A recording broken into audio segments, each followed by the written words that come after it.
నమస్తే, welcome to reflection news. నేను శర్మ. భారత్ చైనాలు ప్రత్యర్థుల్లా కాదు, భాగస్వాములుగా ఉండాలి. ఈ నీతి ఉపదేశాలు ఎవరిచ్చిర్రు? చైనా విదేశాంగ మంత్రి వాంగ్ యీ వ్యాఖ్యానట. ఒకసారి పూర్తి డీటెయిల్స్లోకి వెళ్దాం. భారత్ చైనాలు పరస్పరం ప్రత్యర్థుల్లా కాకుండా భాగస్వాములుగా ఉండాలని చైనా విదేశాంగ మంత్రి వాంగ్ యీ వ్యాఖ్యానించారు. ఒకరికొకరు ముప్పు అని భావించకుండా అభివృద్ధికి తోడ్పడే అవకాశంగా చూడాలని ఆయన హితవు పలికారు. చైనా రాజధాని బీజింగ్లో నేషనల్ పీపుల్స్ కాంగ్రెస్ ఏర్పాటు చేసిన మీడియా వార్షిక సమావేశంలో వాంగ్ మాట్లాడుతూ, అంతర్గత విషయాల్లో జోక్యం చేసుకోకుండా సంబంధాలను మెరుగుపరుచుకునేందుకు భారత ప్రధాని మోదీ, చైనా అధ్యక్షుడు జిన్పింగ్లు యత్నించాలి. 2024 కజాన్ వేదికగా మోదీ జిన్పింగ్ల సమావేశంతో ఇరు దేశాల మధ్య సంబంధాల్లో కొత్త అధ్యాయం మొదలైంది. గతేడాది తియాన్జిన్ ఇరు నేతల భేటీ తర్వాత అవి మరింత మెరుగయ్యాయి. ద్వైపాక్షిక వాణిజ్య రికార్డు స్థాయికి చేరుకోవడం, ప్రజల మధ్య సంబంధాలు మెరుగుపడటం వంటి ఇతర దేశాలకు ప్రయోజనం చేకూర్చాయి. భారత్ చైనాలు సత్సంబంధాలు, స్నేహాన్ని కాపాడుకోవాలి, సరిహద్దు ప్రాంతాల్లో శాంతి స్థిరత్వాన్ని కొనసాగిస్తూ అభివృద్ధిపై దృష్టి సారించాలి. పొరుగు దేశాలుగా గ్లోబల్ సౌత్ సభ్యులుగా భారత్ చైనా దీర్ఘకాలిక సంబంధాలు కలిగి ఉన్నాయి. పరస్పరం విశ్వాసం, సహకారాలు రెండు దేశాల అభివృద్ధికి ప్రయోజనకరంగా ఉంటాయి. విభజనవాదం, ఘర్షణలు అభివృద్ధిని దెబ్బతీస్తాయని ఈయన హితోపదేశం చేసిండు. చైనాతో సంబంధాలు ఎట్లా ఉన్నాయి మనకు? సరిహద్దులో ఏ విధంగా వాళ్ళు చొచ్చుకొని వస్తున్నారు?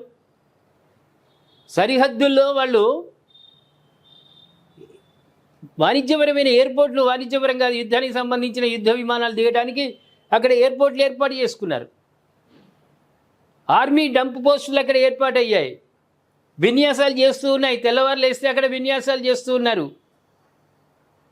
మీరు మమ్మల్ని ఆగపెట్టడమే అంటే మాకు భయం అని కాదు, మా సరిహద్దులోకి చొచ్చుకొని రావడానికి మీకు అధికారం ఎవరిచ్చిండ్రు? మీరు చేస్తున్నటువంటి ఈ పిల్ల చేష్టలకు ఏ సందర్భంలో సత్సంబంధాలు ఉంటాయి? చైనాను ఒక భారత్ కాదు, ప్రపంచంలో ఎవరు కూడా నమ్మరు చైనాను. వాళ్ళు చేసే వ్యవహారం ఒంటెద్దుపోకడ వ్యవహారం. యావత్ ప్రపంచాన్ని గుప్పిట్లో ఉంచుకోవాలని ఏదో మేము ఇది కనిపెట్టినాం, అది కనిపెట్టినాం, ఇది కనిపెట్టినాం, మా దగ్గర అద్భుతమైనటువంటి యుద్ధానికి సంబంధించిన యుద్ధ విమానాలు ఉన్నాయంటారు, క్షిపణులు ఉన్నాయంటారు. మొన్న ఏమైంది? ఇరాన్లో తుస్సు అని కమేలి చుట్టూ పెట్టేసిర్రు చైనా. ఈ మొత్తం శివకాశి పటాకులన్ననే అంతకంటే అధ్వానం చైనా. ప్రతిదీ లక్షల కోట్ల రూపాయలు పెట్టి అవి కొనుక్కొచ్చి వాళ్ళ నాయకుడిని, దేశాధ్యక్షుడిని, మోస్ట్ పవర్ఫుల్ లీడర్ను కాపాడుతా ఈ చైనావి అని చుట్టూ మోహరించారు. పెద్ద పెద్ద రాడార్లు ఏర్పాటు చేశారు. ఆ రాడార్లు ఏవి పనిచేయలేదు. అన్నీ వచ్చేటువంటి ఇజ్రాయిల్, అమెరికా నుంచి వచ్చిన క్షిపణులను అన్నింటినీ వెల్కమ్ చెప్పినవి, పూలగుత్తి ఇచ్చి స్వాగతం పలికినాయి తప్ప ఏ ఒక్కటి కూడా వాటిని అడ్డుకోలేదు. ముందస్తు సమాచారం ఏమాత్రం రాడార్లు ఇయ్యలేదు. క్షిపణులు వచ్చినాకుండా వాటిని పేల్చేటువంటి ఆయుధాలు కూడా పనిచేయలేదు. ఇరాన్ వాళ్ళే మొత్తుకుంటున్నారు, మేము ఎందుకు వాటిని తెచ్చుకొని మా నాయకుడిని పోగొట్టుకున్నామని. ఇరాన్ వాళ్ళే వాడుకున్న ఆయన బతుకు, ఇరాన్ వాళ్ళకి సంబంధించిన రాడార్లున్నా కమేలి బతుకు. చైనాను నమ్ముకొని తమ నాయకుడిని పోగొట్టుకున్నారు. ఎక్కడ కూడా ఇప్పుడు ఆ ఇరాన్లో ఇజ్రాయిల్, అమెరికా నిర్వహించిన క్షిపణుల దాడులు, ఏ దాడులనైనా చైనావి అడ్డుకోవడం లేదు. స్పష్టంగా చెప్పారు, వేస్ట్.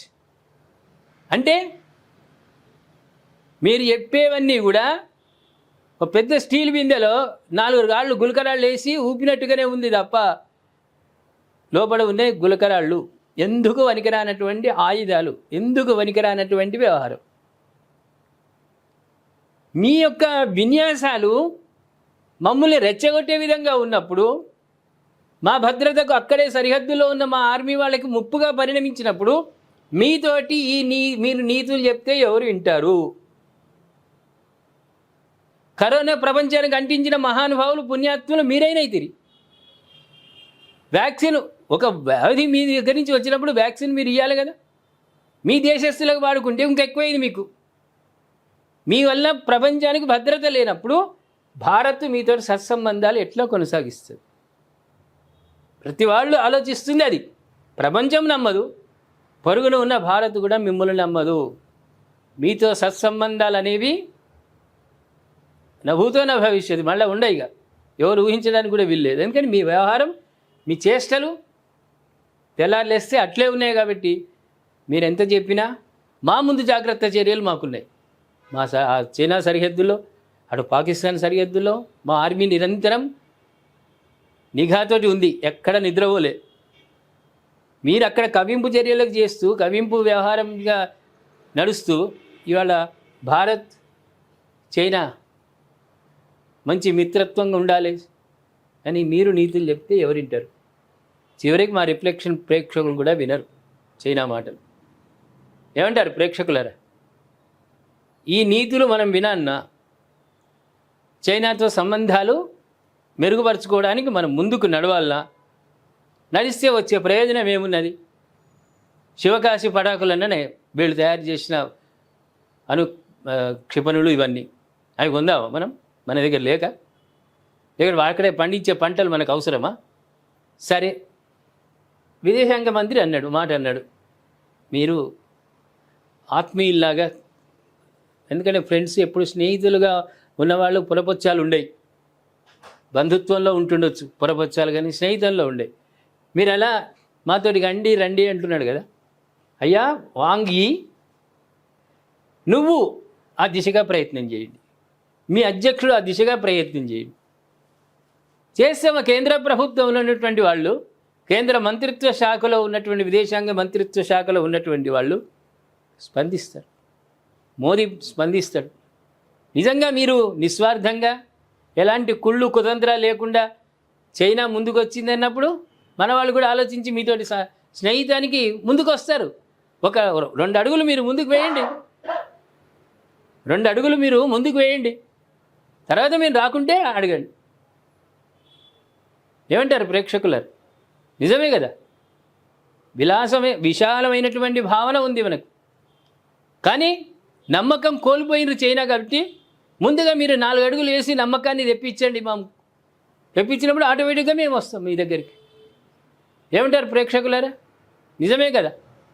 నమ్మకాన్ని కోల్పోయిన వ్యక్తి నమ్మకంగా మీతో స్నేహం చేస్తా అన్నప్పుడు 4 అడుగులు వేయని చైనా, వేసినప్పుడు అప్పుడు మనం వేద్దాం.